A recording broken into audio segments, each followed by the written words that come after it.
నందమూరి బాలకృష్ణ గారు హీరోగా నటించిన 'ఆదిత్య 369' ఆయన కెరీర్‌లోనే ప్రత్యేక స్థానాన్ని సంపాదించుకున్న సినిమా. సంగీతం శ్రీనివాసరావు గారి దర్శకత్వంలో శివలెంక కృష్ణప్రసాద్ గారు 34 సంవత్సరాల క్రితం దీన్ని నిర్మించారు. ఇప్పుడు ఈ సినిమా ఏప్రిల్ 4న రిలీజ్ అయ్యింది.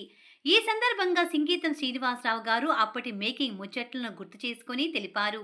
ఆయన వయసు ఇప్పుడు 93 సంవత్సరాలు.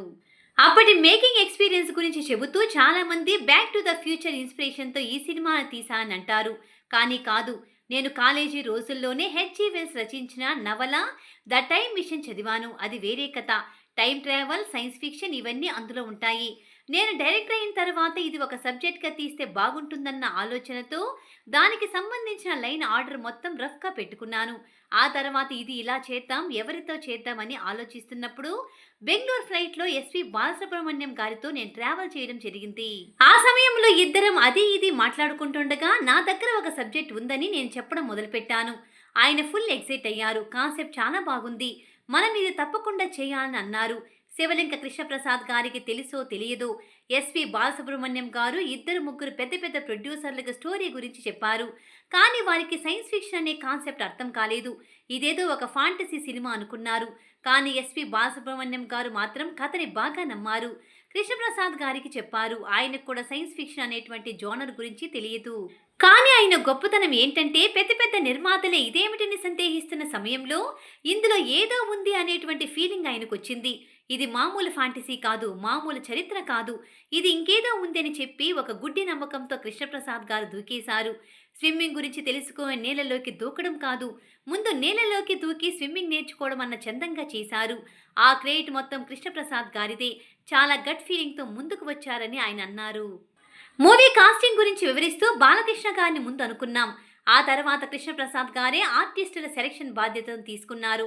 హీరోయిన్‌గా విజయశాంతి ఉంటే బాగుంటుందని కృష్ణప్రసాద్ గారు, బాలకృష్ణ గారు భావించారు. ఆమె కూడా చాలా ఎక్సైట్ అయ్యింది. కానీ ఆమె క్యాల్ షీట్లు సెట్ కాలేదు. ఈ పర్టిక్యులర్ సబ్జెక్ట్‌కు ఆర్టిస్టుల టైం అనేది మోర్ ఇంపార్టెంట్.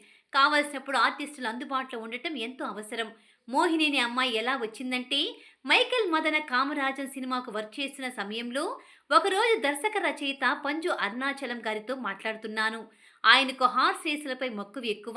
ఎప్పుడు హార్స్ రేసులకు సంబంధించి పుస్తకాలు పట్టుకుని ఉండేవారు. మేమిద్దరం మాట్లాడుకుంటూ ఉండగా ఆయన చెప్పారు, తమ హార్స్ క్లబ్లో సెక్రటరీ కూతురు ఉంది, చూడ చక్కగా ఉంటుందంటూ మోహినిని పరిచయం చేశారు. అప్పటికే తమిళంలో ఆమె 2 సినిమాలు చేసి ఉంది. దాంతో ఆమెను ఆడిషన్ చేశాము. యాక్టింగ్, డాన్స్ చక్కగా చేస్తుంది. పైగా అడిగినన్ని కాల్ షీట్స్ ఇచ్చేందుకు కూడా ఎటువంటి అభ్యంతరం చెప్పలేదు. కెమెరామన్ పిసి శ్రీరామ్ కూడా మోహినిని రికమెండ్ చేశారు. అలాగే టిను ఆనంద్ గారితో నాకు ముందు నుంచి పరిచయం ఉంది. ప్రొఫెసర్ పాత్రకు బాగా నప్పుతారని ఆయన్ని తీసుకున్నాము. ఇక రెగ్యులర్ సినిమాల్లో మాదిరి భయపెట్టే విలన్ కాకుండా పిల్లలకు కూడా ఎంటర్టైన్మెంట్ అనిపించే విలన్ కావాలని అమరీష్ పురిని ఎంచుకున్నాము. ఆయన క్యారెక్టర్ కూడా కొంచెం ఫన్నీగా డిజైన్ చేశామన్నారు. పాస్ట్‌లోకి వెళ్లాలనుకున్నప్పుడు అక్బర్, బీర్బల్ నాటి కాలం గురించి ఆలోచించామని, కానీ దానికంటే శ్రీకృష్ణదేవరాయల కాలానికి వెళితే బాగుంటుందనే నిర్ణయానికి వచ్చామన్నారు సంగీతం శ్రీనివాసరావు గారు.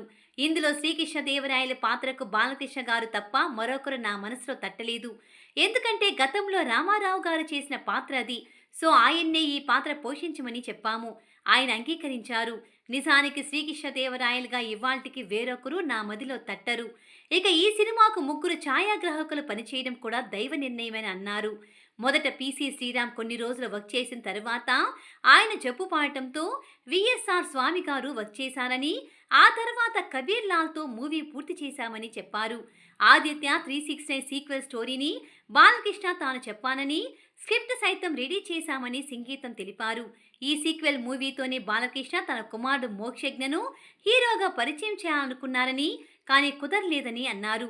అయితే బాలకృష్ణ గారు ఎప్పటికైనా ఆదిత్య 369 సీక్వెల్ తీయడం ఖాయమని సంగీతం శ్రీనివాసరావు గారు చెప్పారు.